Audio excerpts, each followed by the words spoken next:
Okay, Assalamualaikum and good afternoon. Okay, so can everybody hear me? Waalaikumsalam. Boleh, Prof. Okay, thank you. Okay,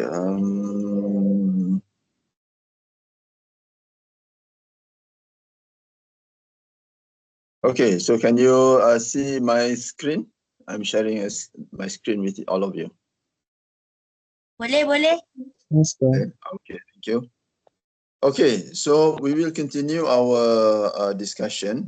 Okay, before that, I'm recording this session and then I will post it.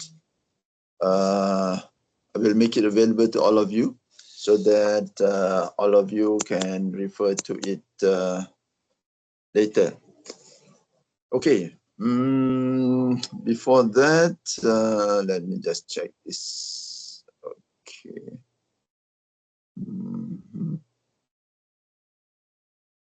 Okay.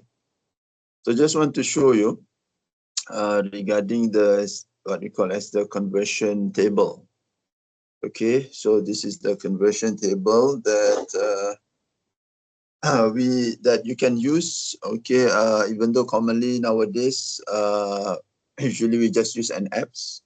Okay, but just want to show you, this is like old school type method of changing conversion of values. Okay, from one unit to another unit.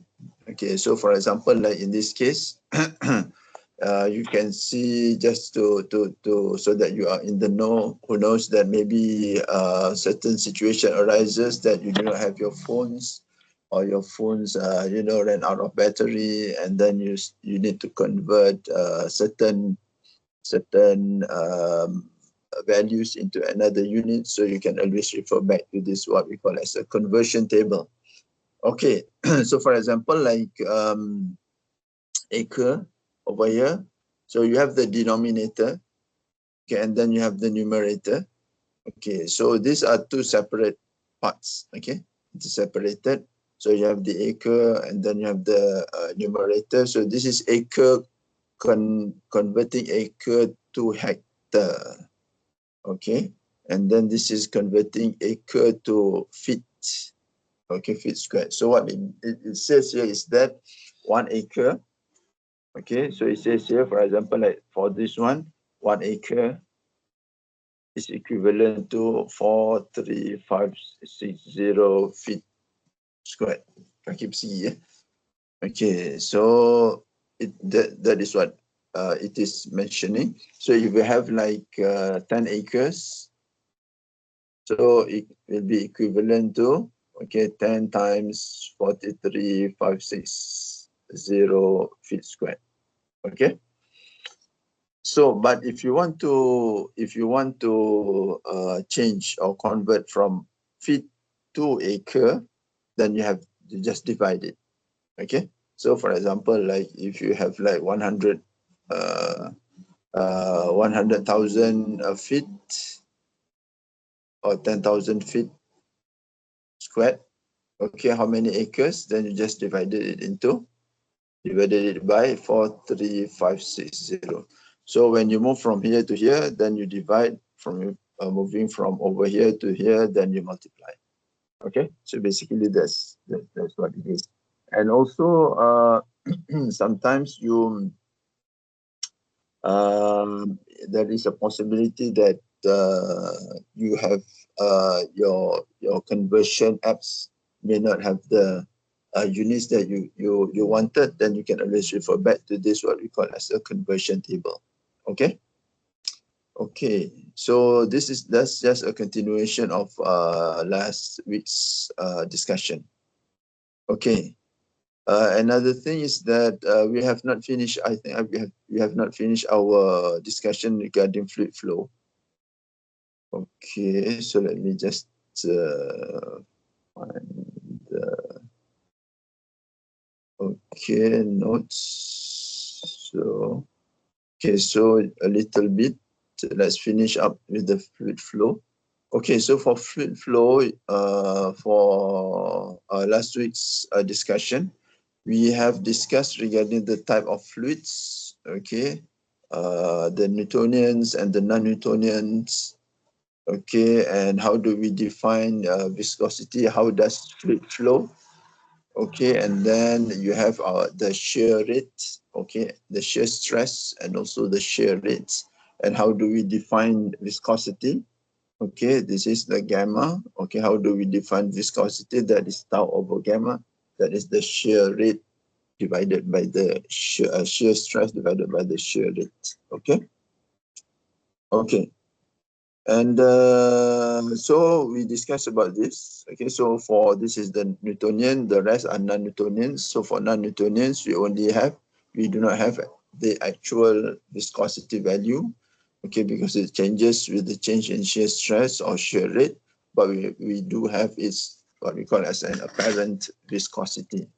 And so in order for us to compare and to have a good representation of the non-Newtonian fluids, usually we will refer to this one, okay, where this is n. Okay, okay, so we refer to the K and N, where N is the flow behavior index. It tells us what type of fluid that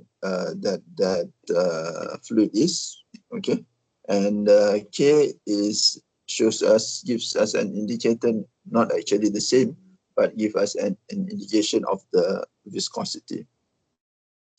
Okay, okay. Another topic, okay, that is laminar and turbulent flow. Okay, when fluid flow, it has two types of flow. The first is what we call as a laminar flow, and the second one is what we call as a turbulent flow. Okay. Okay, let's look at this schematic. Okay, if we have a tube like this one, okay, and then fluid is flowing from the left to the right. Okay, so that is fluid flowing. Okay, if the fluid flows, if the molecules of the fluid, okay, over here, that is a molecule of fluid. Over here, a molecule of fluid, of water, and over here, the molecule of the fluid. Okay, if it flows, okay, from this part, just like that. For this one, it flows just like that. For this one, it flows just like that. So this is what we call as a laminar flow. Meaning that there is no change on the location of the water molecules radially. Okay, so radially, meaning that it is based on its radius. Okay, no location change. Okay, however, there are sometimes, okay, if you have a similar tube, okay, we have the water molecules. Sometimes it happens that, okay, the way that it flows is that it goes from here to here, and then over here, over here, over here, like that. So this one over here, okay, and then over here. This one over here, okay, over there, like that. Meaning that this is what we call as a turbulent flow. Okay, so radially, okay, radially, if you were to look at this one, it is not straight. So it goes from up to down, down to up, all over the place. So this is what we call as a turbulent flow. Okay, so whether a fluid will flow according to laminar flow or according to turbulent flow, we can determine that based on what we call as the Reynolds number. Okay, what we call as the Reynolds number. And the Reynolds number, okay, is denoted as RE equals to D, that is the tube diameter, V rho over mu. Okay, where V is the velocity of the fluid, okay, And this diameter, velocity, rho. Rho is the fluid density, and mu is the fluid viscosity. Okay. Okay. So by calculating this, okay, if we get the Reynolds number less or equals to 2100, then the flow will be laminar. While if the Reynolds number is more than 2100, then the flow will be turbulent. Okay. Okay. So this is just an example. Okay. So you can plug this inside this equation, and then you can determine whether it is a laminar flow or a turbulent flow. Okay. Okay. So that will conclude our discussion regarding fluid flow. Okay. Okay. So the next topic will be regarding heat transfer. Okay. So let's have a look. Okay, heat transfer, food processing. Okay.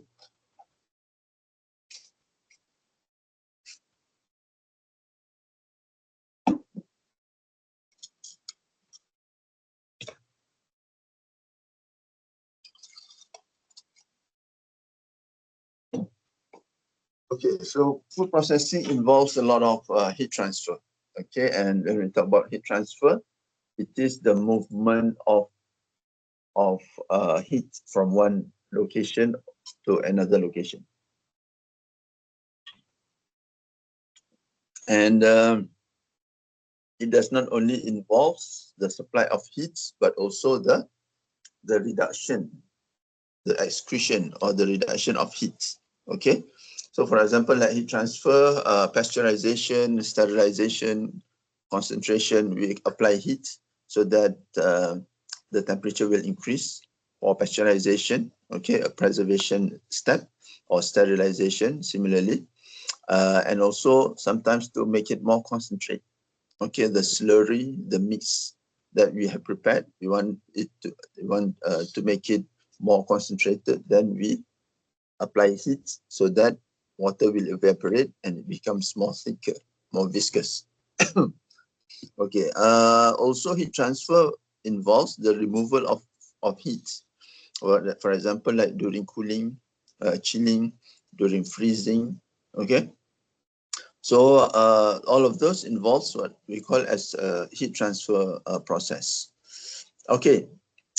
Remember, in food engineering, it will involve three transport phenomena. What we call it as a transport phenomena.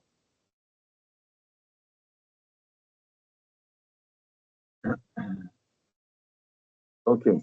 So we have the momentum transfer, which is the fluid flow.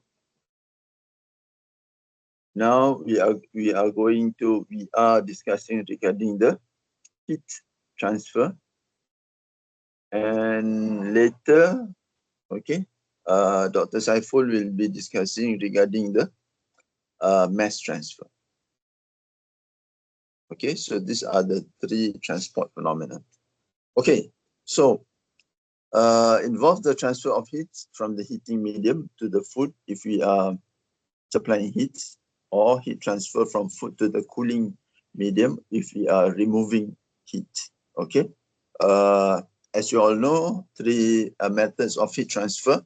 That is conduction, convection, and also radiation. Okay. So we have conduction, convection, and also radiation. Okay. Okay. Let's take a look at the conduction first. Okay, heat transfer by conduction. I think all of you are familiar with this. Okay, you have learned it in your secondary classes. Okay.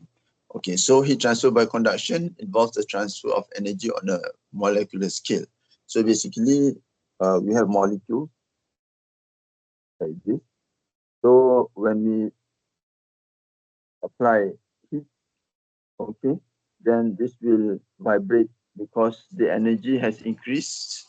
It will vibrate more. It will transfer the energy, okay, to the side, and then transfer until over here the temperature is high, and then after a while, this at this end also temperature will start to increase.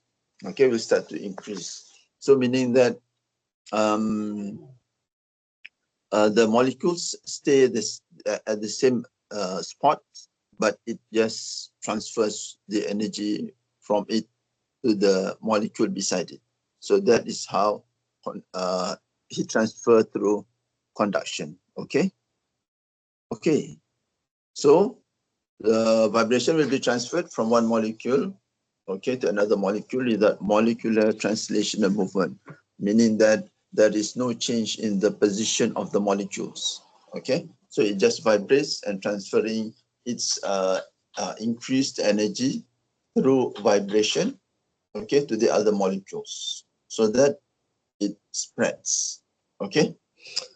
Okay, so if there is a temperature gradient in a substance, okay, so heat transfer from a high temperature area to a low temperature area will occur. Okay, remember what we have discussed. When there is a gradient, there will be a spontaneous transport process. Okay, remember the second law of thermodynamics. Okay, so if you have a gradient like this, okay, then the reaction will occur spontaneously. Okay, will occur spontaneously. Just imagine it as a slope, and then you have a ball. Then if it is at the slope, then you don't need to really push it. Okay, and it will roll on its own. Okay, so similarly, when there is a gradient, in this case there is a temperature gradient. This is high temperature, this is low temperature. So naturally, or not naturally, spontaneously, okay, energy over here, okay, that is the heat, will transfer from T, okay, this T1 to T2. Okay, okay, so that is how the heat will be transferred. Okay. However, we need in certain cases we do need to calculate how much heat that is going to be transferred. Okay, how much heat that is going to be transferred. So when for conductive heat transfer, we can use what we term as the Fourier's first law of heat transfer. Okay, so this is Q over A. Okay, equals to K dt over dx. Okay, it just says that this is the flux. Q is the rate of heat flow. Okay, that is the heat, and A is the surface area. Okay, and minus K. K is the thermal conductivity. dt is a change of temperature. Okay, and dx is the change of x. It just means that the change of temperature, okay, with the change of x. Okay, okay. So, and this is what we call as the driving force. Okay, so this is basically the gradient. Okay, without this, then there is no heat flux. Okay, if dt over dx equals to 0, okay, then there will not be any heat transfer because this is 0. So it times negative K, then that meaning that Q over A equals to 0, meaning that there is no heat flux. Okay. Okay, what is K? So K is what we call as the thermal conductivity. Okay, thermal conductivity shows you the amount of heat that can be transferred conductively, okay, by that particular material. Okay, by that particular material. Okay, so meaning that when the K value is high, means that that material easily conducts heat. Okay, so it is a good heat conductor. But if the value of K is low, means that it is not a good heat conductor. Okay, so we can expect that, for example, metal will have a higher, okay, value of K compared to like rubber or glass, for example. Okay, so that is K, and K is not something that we create, but rather it is an inherent property of that particular substance. Okay, so like just now, if it is metal, then it has a higher K value compared to compared to glass, for example. Okay. Okay, so meaning that, okay, so based on this, okay, so based on this, then we can calculate how much heat that is being transferred if we know, okay, the change in temperature over the change in X. So basically, okay, so this is the driving force. So if you know that, then we can determine the amount of heat. Okay. So the negative sign indicates heat flow is from high temperature to low temperature. Okay, so it indicates because heat flow is a vector, so it has, apart from its magnitude, it also has direction. Okay, so dt over dx is the driving force. We've discussed this. Okay, heat flow is steady state or unsteady state. Okay, so there are two types of heat flow. Okay, one is a steady state, the other one is an unsteady state. Okay, so a steady state refers to the heat of the flow of heat where the flow is constant over time. Okay, while the unsteady state is when the heat flow is not constant over time. Okay, so however, for our discussion, okay, because we are not engineers, okay, we will only focus on the steady state. Okay, so meaning that over time we assume the heat transfer to be at the same or very similar rate. Okay. Okay. Now, okay.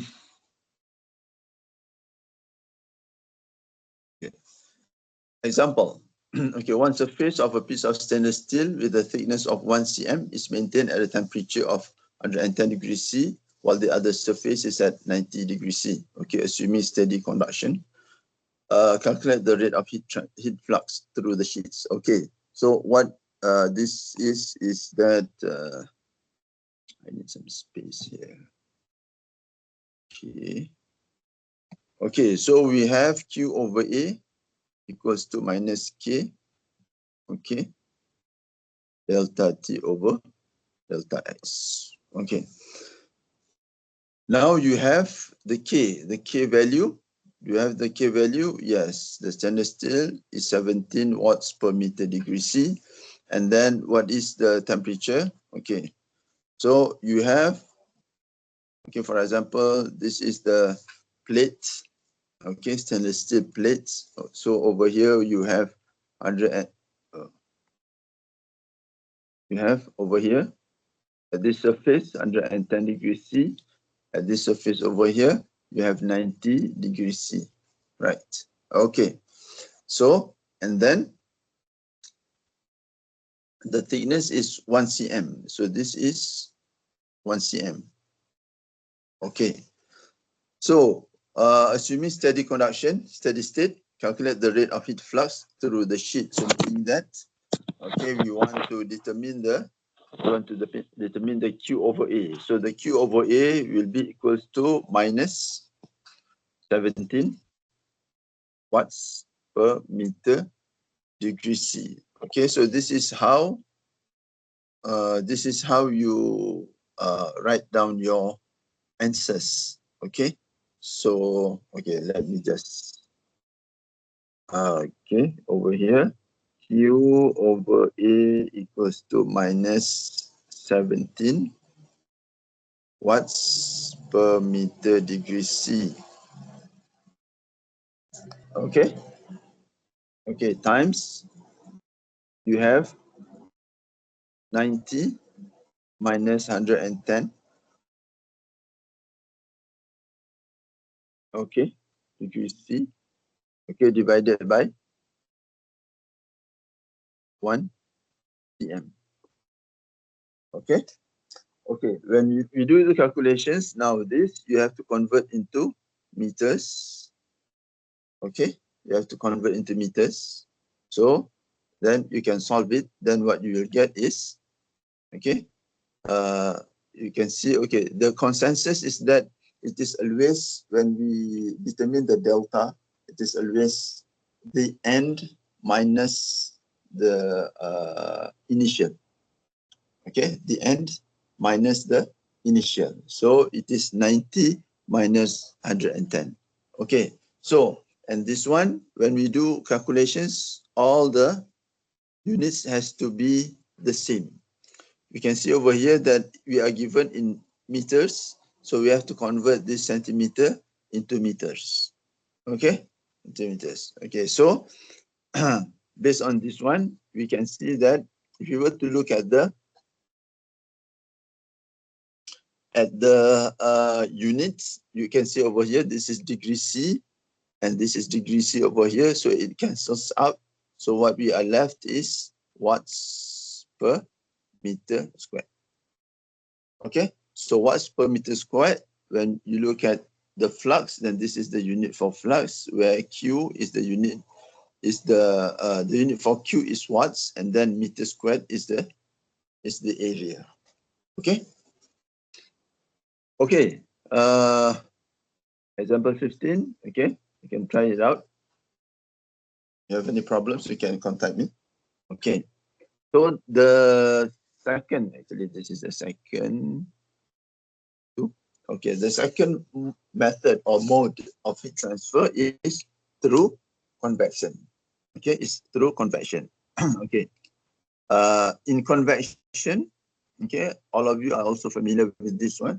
The difference between conduction and convection is that in convection there is a change in the translocation of the molecules. Okay, there's a translocational change. Okay, in the molecules. Okay, involves the exchange of heat energy to another molecule at a new location. So the location changes. Okay, we have two types of convection, whether it is free or natural convection. Basically, the difference is that if it is natural convection, means that it occurs on its own, spontaneously, without any input of work, okay, by us externally. Okay, for forced convection, and if it is regarding natural convection, then it will obey the second law of thermodynamics. Okay, the second law of thermodynamics. Okay, then the second type of convection is forced convection. So this is the more common type of convection that we use in food processing. Okay, because natural convection is just too slow.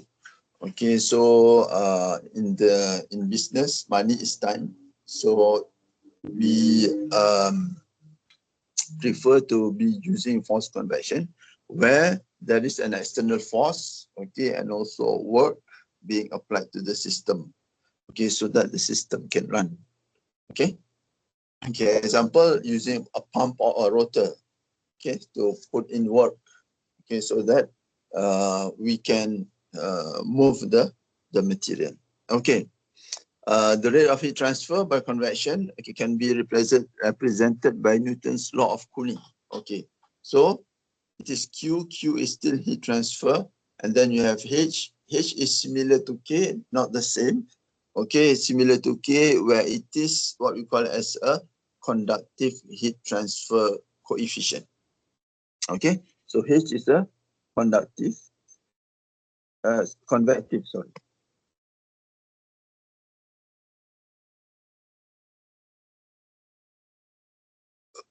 convective heat transfer coefficient.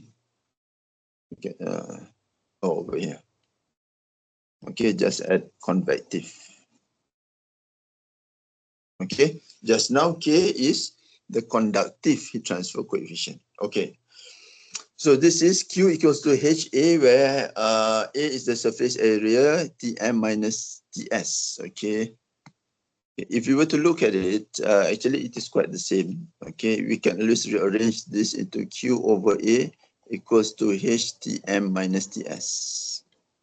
Okay, so this will be quite similar to the first Fourier first law of heat transfer, where you have Q over A minus K dt over dx. Right, so it is quite similar, where this one Tm is the media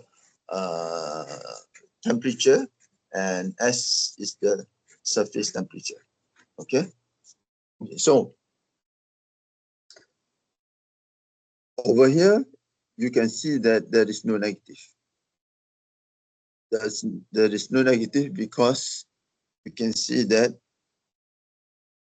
okay, over here it does not follow the consensus of the end, okay, minus the beginning, the initial. Okay, so over here it is Tm minus Ts, so that negative has been incorporated inside this. Okay, okay, so the schematic, okay, basically what we have is, for example, we have a surface over here. Okay, so and then this is solid, this is liquid. Okay, this is liquid. So the liquid, it is at high temperature, for example over here, high temperature, so it will undergo translocation. Okay, so when it moves, okay, when it touches the surface, then it will release heat.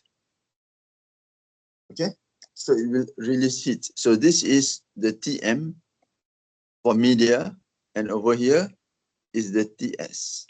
Okay, the temperature for the surface. Okay, temperature for the surface. That is convective heat transfer. Okay, so now you can see that when for the formula, Q over A equals to HTm minus Ts. Right. Okay, so this is Tm. Supposedly by convention, then it should be like over here is Ts, so Ts minus Tm. Right. Okay, so but they changed it. Okay, so it is Tm minus Ts, but it doesn't have a negative because the negative has been incorporated inside the Ts minus Tm. Okay. Okay. So, example, straightforward, calculate the heat transfer rate for each unit area of a plate exposed to hot oil. Okay, the plate surface temperature is 40 degrees C. Okay, oil temperature is 200 degrees C. Heat transfer coefficient, that is for the convection of the plate, is 15 watts per meter degree C. Okay, so let's do this. Okay, so now we have Q over equals to HATM minus TS, right? Okay, so we are given the H value, we are given the Tm value. Okay, Tm is the media, that is 200 degrees C. Ts is the substrate or the surface, which is 40 degrees C. Okay, and then you have the H, that is 15 watts per meter squared degree Celsius. Okay, so what about, okay, so now what about this? The A, we are not given. Okay, if you are not given, then just make it into a rate. Okay, so now just rearrange it. Q over A equals to H Tm minus Ts. Okay, so this is what is called a heat transfer rate for each unit area of a plate. Okay, that is Q over A. So then just plug it in. Okay, so you have 15 watts per meter degree C. Okay, and then 200 minus, you have Tm, 200 minus 40. So that will be your answer. Okay, so over here, you put in like degrees Celsius. Okay. Okay, so that is for convection, and the last one is radiation. Okay, radiation, we are not really that involved. We don't use it too much. Okay, in food science, actually, it has not been. It is not a big contributor to heat transfer. Okay, in the food processes, this radiation. Okay, so radiative heat transfer occurs between two surfaces through radiation and then absorption of electromagnetic radiation. Okay, does not involve molecules at all. Okay, the first two, it involves molecules. Okay, it involves molecules. The conductive, no translocational migration. The convective, there is translocational migration. But for radiation, it does not involve any molecules at all. Okay, can happen through a vacuum. Okay, so this is the, okay, so this is the equation. Okay, so Q is the heat transfer rate, A is the surface area, sigma is the Stephen-Boltzmann constant. Okay, epsilon is the emissivity. Okay, so we can calculate that, okay, if need be, but we'll just keep it because, as I mentioned, in food processes, rarely we will be using radiation as a mode of heat transfer. Okay, okay, so that is heat transfer.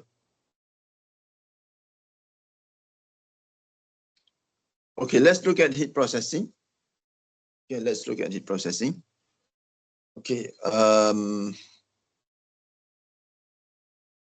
okay, let's take a 10 minutes toilet break.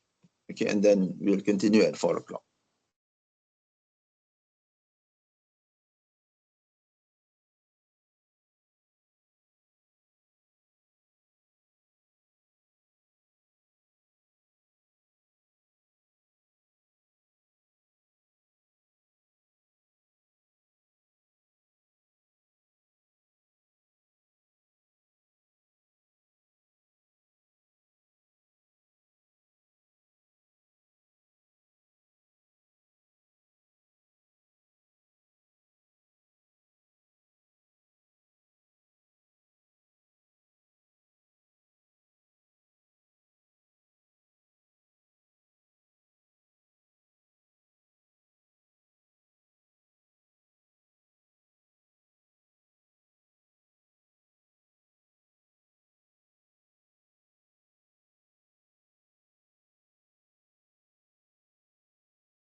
Okay, so let's continue.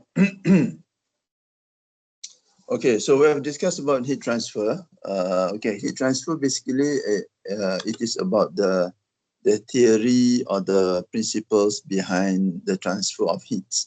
And after you have known that regarding the fundamentals or the principles of heat transfer, okay, now we are going to discuss about the application of heat transfer. Okay, so the application regarding the principle of heat transfer. So this is what we call as heat processing. Okay, so food processing is a conversion process where we convert raw material into finished product. Okay, it includes general categories of conversion such as physical conversion, okay, size reduction, centrifugation, chemical and also chemical conversion. Okay, so in most food processing steps, it will involve the application of heat, whether it is the removal of heat or the supply of heat. Okay, uh, for example, like boiling, frying, bleaching, and roasting, and it is for different purposes. Okay, for example, like for boiling, it is for the sake of cooking. Okay, for cooking. If it is blanching, then it is for the sake of food safety. Okay, frying, it is not for the sake of food safety. We are not trying to kill any microorganisms through frying, but rather we are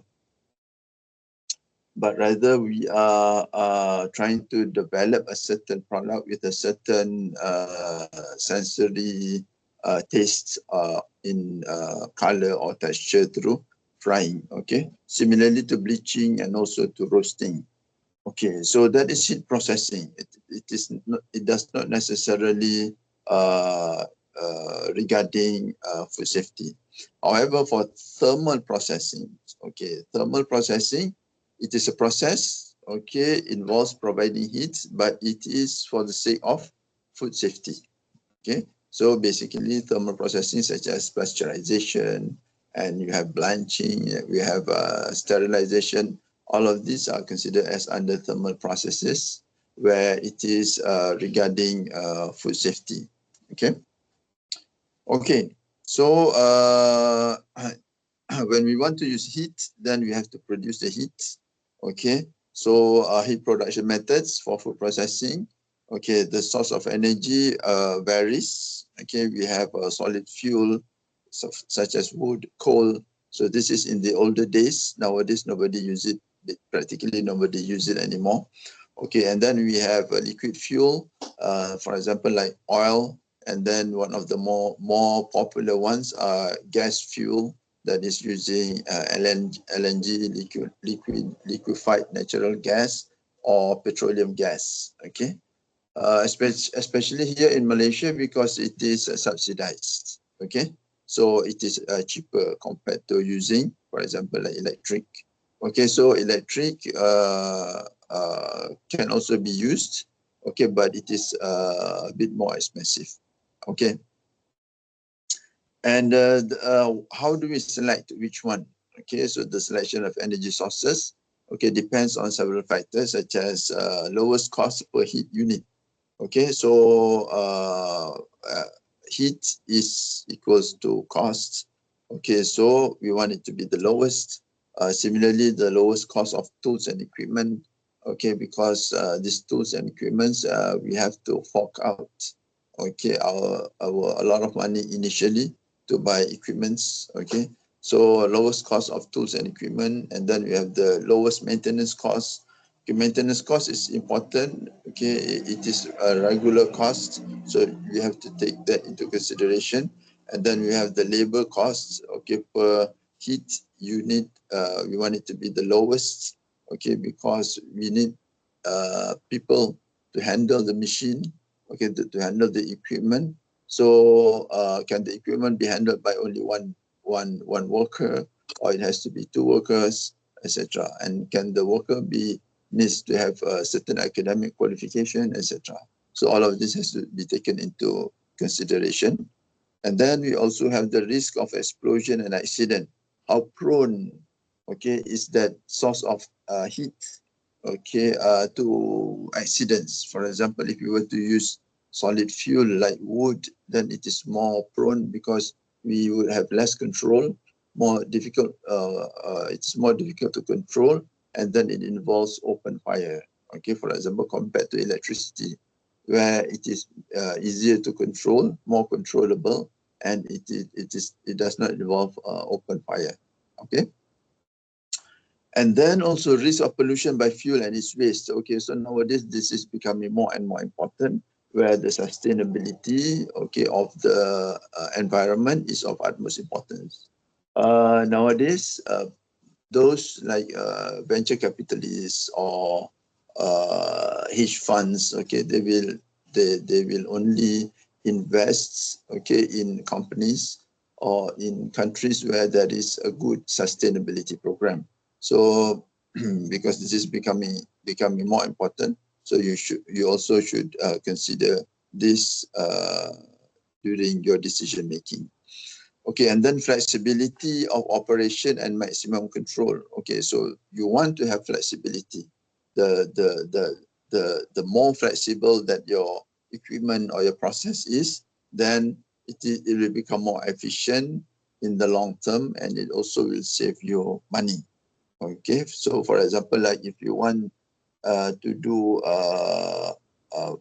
pasteurization, then you want something which is flexible. For example, if you want to increase the volume, you can always increase it. Or if you want to decrease the volume of production, you can always decrease it. Okay, meaning that you don't have to buy another. If you want to do at a smaller scale, then you don't need to buy another equipment. So that will be costly. Okay, and then maximum reliability. Of course, we do not want our equipment to keep breaking down. Okay, so when the equipment breaks down, okay, and meaning that it will affect our production. Production will slow, meaning that we will not be able to fulfill the orders of our clients. Okay, and that is important. And also when there are frequent equipment breakdowns, then it is costlier. And also it results in the less efficient use of our workers, okay, because we are paying for their labor. Okay, and then method of supplying heat to food during processing. Now you have decided on your source of heat, your heat source, okay, and you have selected your equipment. Okay, so how do you, this equipment is the equipment to produce heat. So how do you supply this heat that you have produced to the food? Okay, so we have two modes. Okay, first is direct. Okay, direct means that the energy is supplied directly to the food. Sometimes the fire also comes into contact with the food. Okay, so for example, like microwave, infrared. Okay, so this is direct. Secondly is indirect. Okay, so indirect means that you are producing your heats. Okay, so the heats you will use it to heat up media. Okay, and the media will be transferred to the food. Okay, or to the equipment that is processing the food. Okay, so this is more safer and also produce a more uniform and stable source of heat compared to direct heating. Okay, so that is why rarely in the industry we will be using direct heating. The majority we will be using indirect heating. Okay. Okay, equipment-wise, okay, it has we need four basic components. First is a combustion chamber, where the fuel combustion occur. Okay, and then we have the heat exchanger, okay, to exchange the heat. And then we have the transfer system. Basically, the transport system usually consists of pipes and also pumps. Okay, and then also another heat exchanger. This is not a must. Okay, this is just all of this is just like to give you some idea of the equipment involved. Okay, during food processing. Okay, so this is just also this is just a schematic. Okay, so we have our heater over here. This is the heat, and then this is the heater. So this heated gas, okay, or water, okay, will go into this double jacketed vessel, okay, to heat out the product, and then the product will be transferred, okay, for packaging. Okay. Okay, so let's take a look at heat exchanger. Okay, so heat exchanger is the workhorse. Okay, it's the workhorse for the transfer of heat. Okay, in food processes. Okay, we have two types of heat exchangers. Okay, the first is the contact type, and the second is the non-contact type. Okay, do not confuse this with what we have discussed just now, the direct and indirect. Okay, so those are sources of heat. This one is the equipment to transfer heat. Okay, so we call it as a heat exchanger. Okay. So this is a schematic, okay, regarding the types of heat exchangers. So this is the heat exchanger. Okay, so you have the contact type and also the non-contact type. Okay.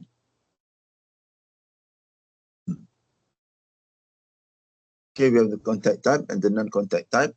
The contact type consists of steam infusion and also steam injection. Okay, contact type means that the media of heat transfer comes into contact with the food, and in most cases will become part of the food. Okay, so we'll discuss it in more detail later. Then in the non-contact type, the media of the heating media does not come into contact with the food directly. Okay. Okay, so we have this non-contact, and then it consists of plate, heat exchanger, tubular heat exchanger, shell and tube, and also skirt surface. We'll go into the details for each of the types of heat exchangers. Okay, so the contact type. Let's look at the contact type first. Heat transfer media is in contact with food.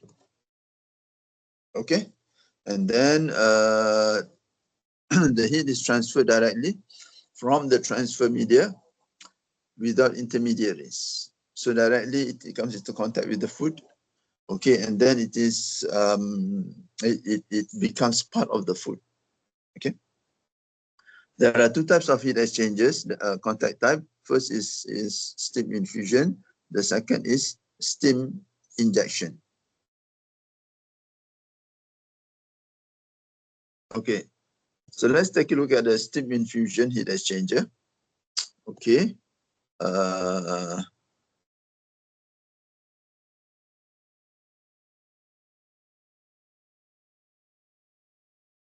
Okay. Injection.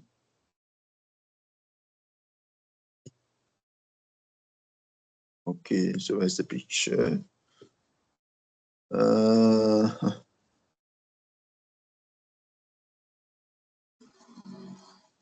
Okay. Oh, here it is. Okay, sorry. I did not realize. Okay. Okay, so this is like a schematic for a steam infusion, okay, heat exchanger.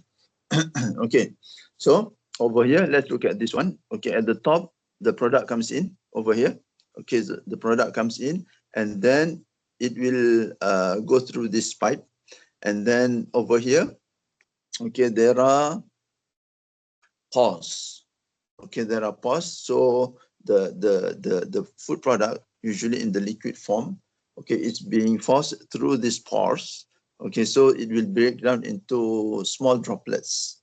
Okay, and then when it is in the process of it falling down, these droplets will be met with steam. Okay, steam is evaporated air. Okay, it consists of water vapor. So, and it is hot, very hot, usually above the boiling point of water. Okay, and then it enters here. It will come into contact with these droplets. So what happens is that, okay, for example, this is your steam. This is your food droplet.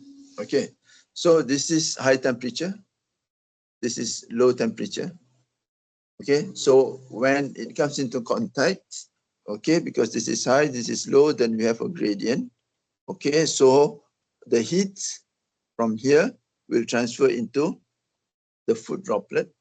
So the temperature will increase, whereas for this one, it will decrease and it will decrease and it will condense because it is high temperature mixed with the colder surface area.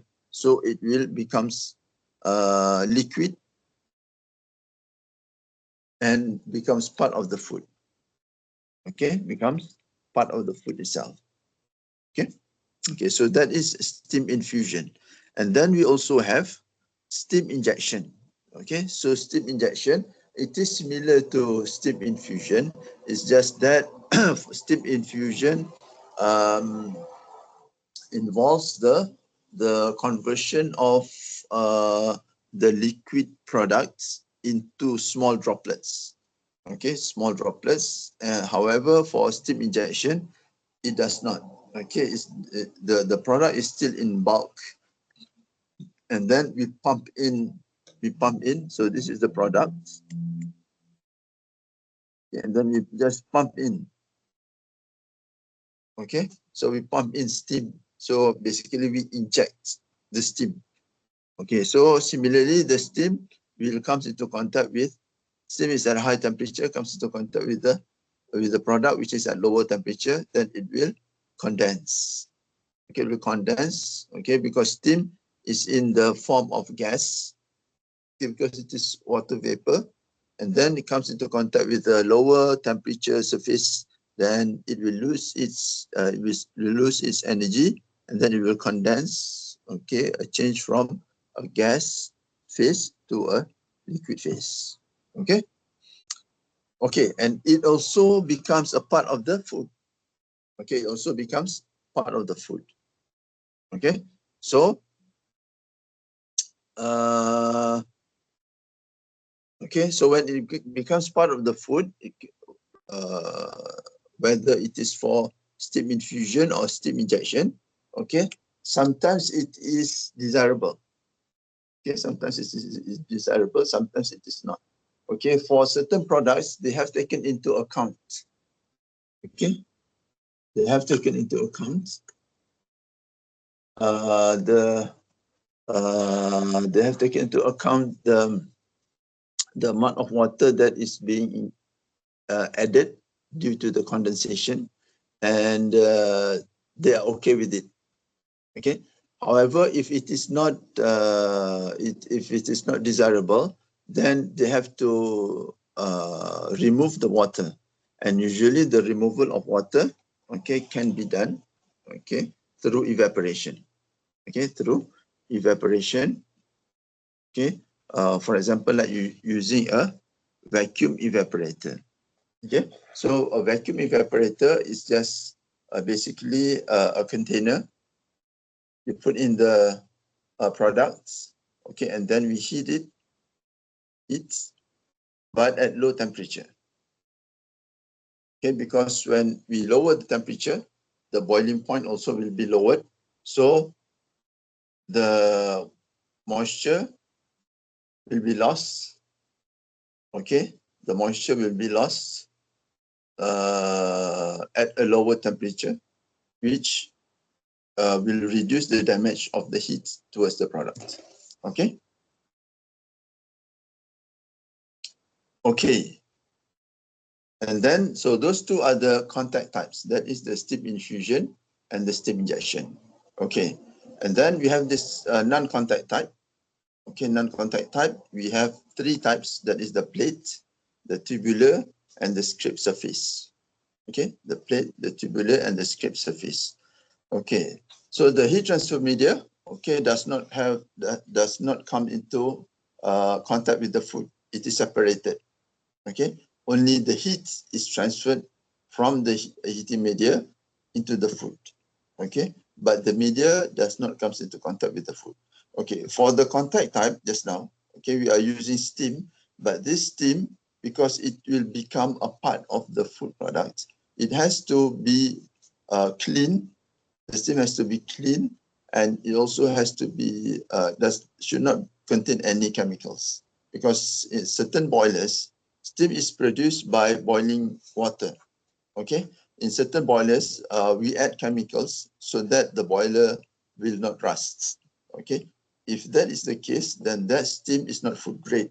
It cannot be used for contact type heat exchangers. For contact type heat exchangers, the steam being used should be food grade, should be clean. Okay. Okay, so let's take a look over here. Okay, so we have three types, that is plate, tubular, and also script surface. Okay, let's take a look at the first one. Okay, we have plate heat exchanger. Okay, plate heat exchanger consists of a series of plates. Okay, let's just, so these are photos of the plates. Okay, over here, you have the plates. Okay, this is the plate. This is the plate, one plate. Okay, it has patterns over here, patterns. Okay, and then it also have holes over here. Okay, holes. Okay, and then what we do is that we put all of those, okay, those plates together. So this is like, this is one plate, this is one plate, one plate, one plate, like that. So when the plates are assembled together, it will form, okay, so the holes, it will form like a tube over here, forms like a tube, and where it will guide the direction of the heating media and also of the product. Okay, okay. So what happens is that it is like this. Okay, okay. So we have one plate. For example, this is one plate, one plate, one plate, one plate. Okay, so over here we will pump in the product, and then over here we will pump in the heating media. And again, this is the product. And again, this is the heating media. Okay, so it is like one, okay, side by side. You have the food product, and then heating media, food product, heating media, food product, heating media. Okay, so the heating media, okay, for example, this is the heating media. So the temperature is high. So what happens is that the heat will be transferred from here to the food beside it through a wall, because they are not in contact. Okay, so through a wall to the food product beside the heating media. Okay, so the temperature of the food product will increase.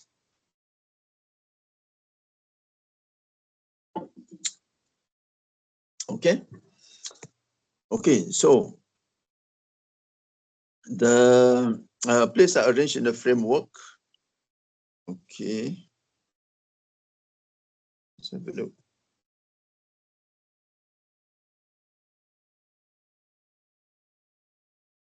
Okay. Okay, so this is like the frame over here. You can see the frame. Okay, all the plates are assembled, okay, inside that frame.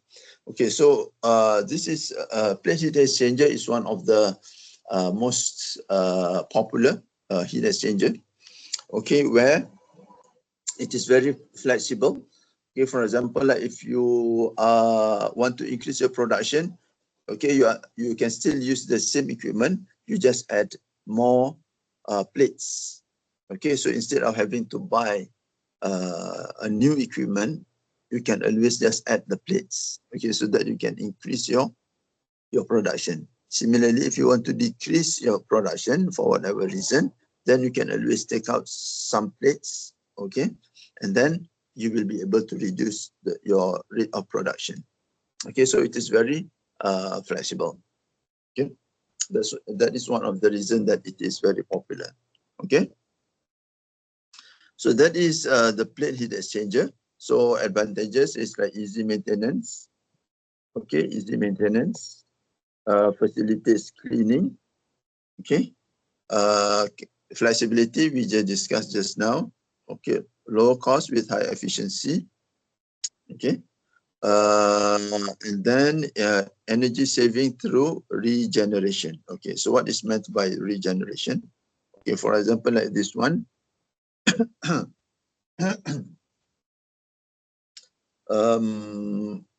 Okay. Inside this schematic, there are several sets of, they are using several sets of plates. Okay, several sets of plates. Okay. Usually when we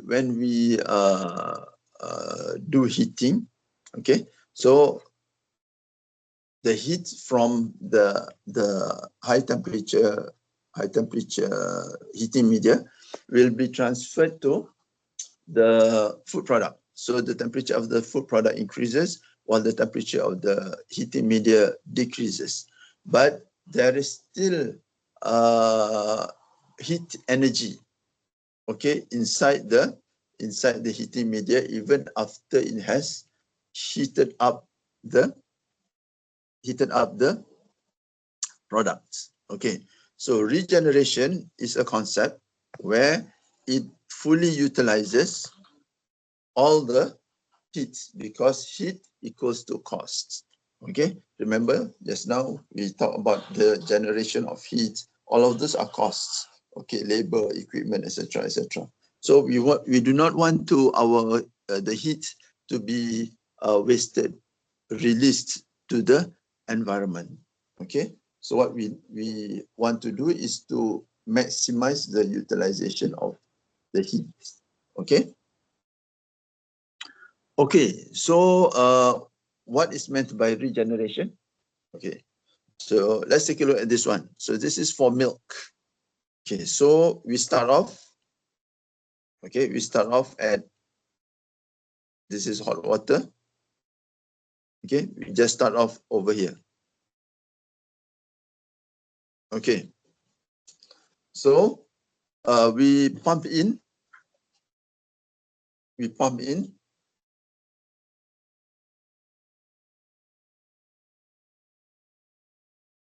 We pump in our food product over here. Okay, and then it will go through this heat exchanger. Okay, and then we'll go out, and then it will come back over here, and then ready for packaging. Okay, okay, so let's take a look at it. First run, the product goes in. The product goes in over here. Okay, and then it goes over here, and then over here, and then over here there is hot water. This is the heating media. Okay, hot water is being pumped inside the plates side by side. Okay, to the food product, to our milk, for example. Okay, so initially during this point there is no heating. Okay, there is no heating in this heat exchanger. Okay, but when because the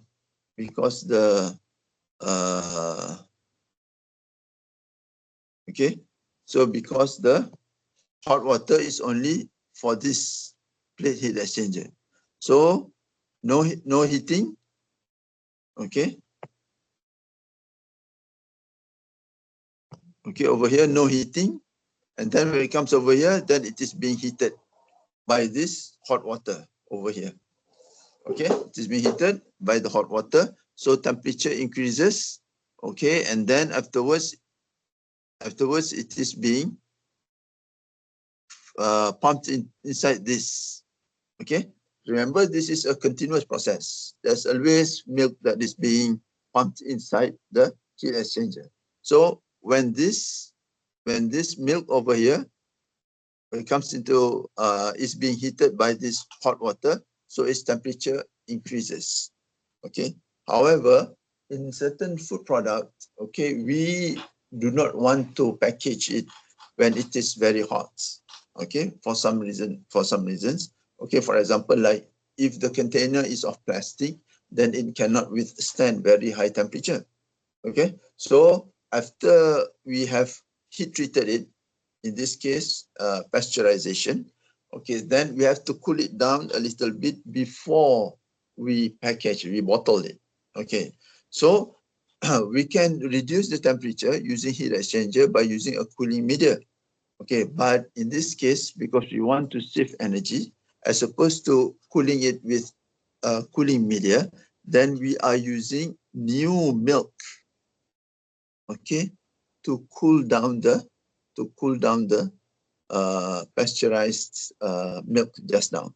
So over here, pasteurization is occurring, and then after pasteurization, it is pumped into this plate heat exchanger, where there is also new fresh milk that is incoming. Okay, so between these two, this temperature is lower, this temperature is higher, so there will be a spontaneous transfer of heat. Okay, so the excess heat over here will be used to preheat the new incoming milk before the actual pasteurization. Okay, so that is what is termed as regeneration. Okay, regeneration. So it saves energy.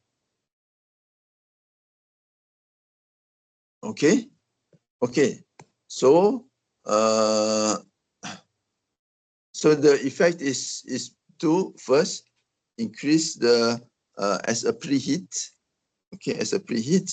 Second, reduce the loss of energy. Okay. Okay, and then that is the plate heat exchanger. Then let's take a look at the tubular heat exchanger. Okay, the tubular heat exchanger basically is like a pipe in a pipe. Okay, a pipe in a pipe.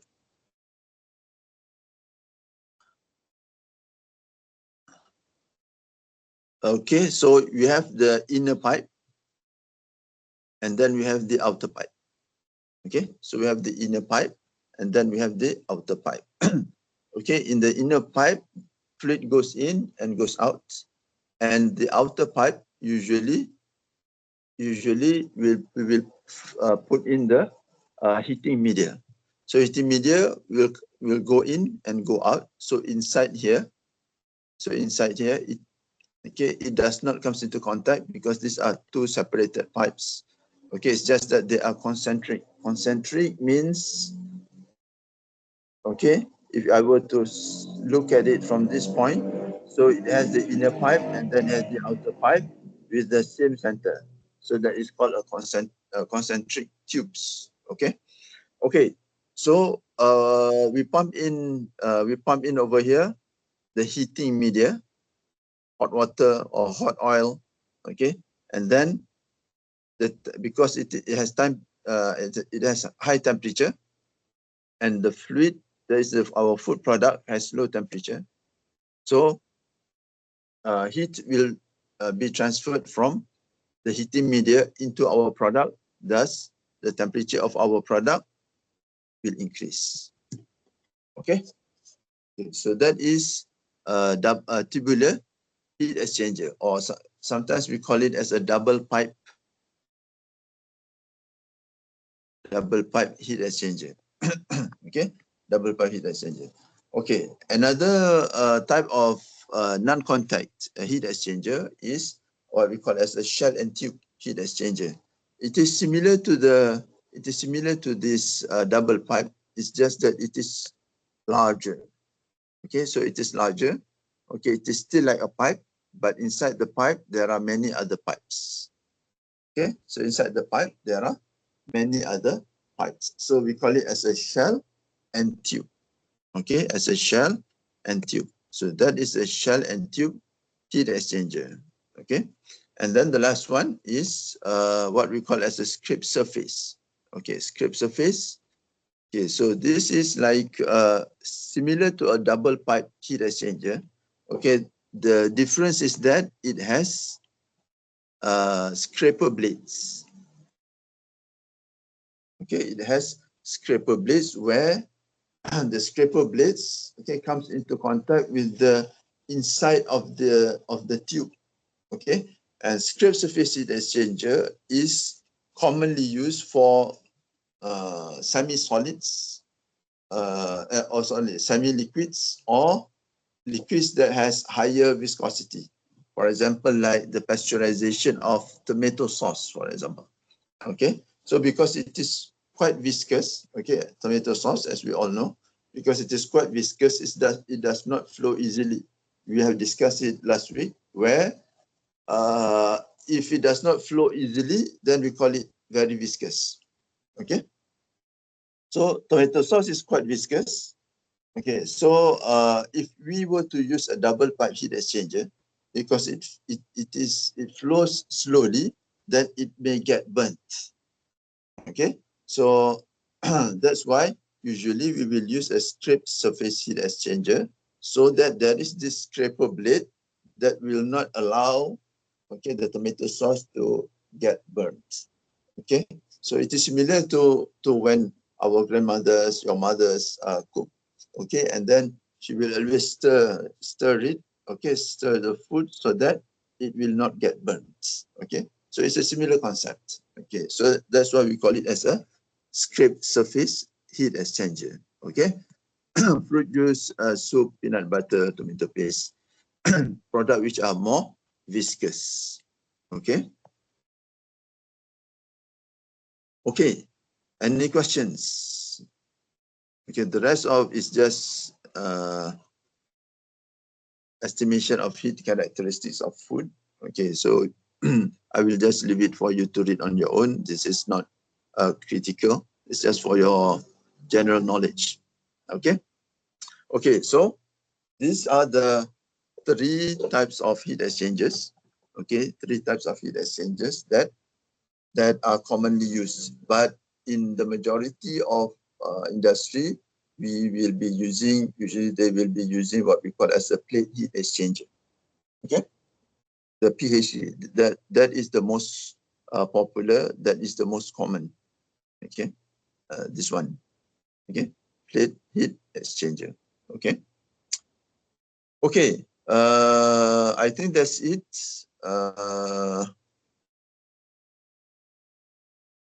Any questions?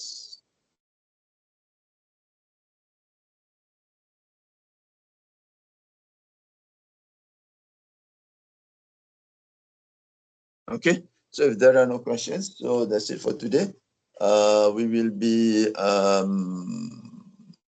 continuing our lecture next week. For next week, there will be a quiz. Okay, and I will try to get a place where we can have lecture face-to-face so that you can take your quiz. Okay, so the quiz will be regarding fluid flow. Okay, so just read your notes, okay, and get and be ready for the quiz for next week. Most probably it will be at night. Okay. Okay, thank you everybody. That's it for today. Thank Thank you, you, Prof. Doctor. Thank you, Prof. Thank Thank you, you, Prof. Thank you, Prof. Thank you, Prof. Thank you. Thank you, Prof. Welcome.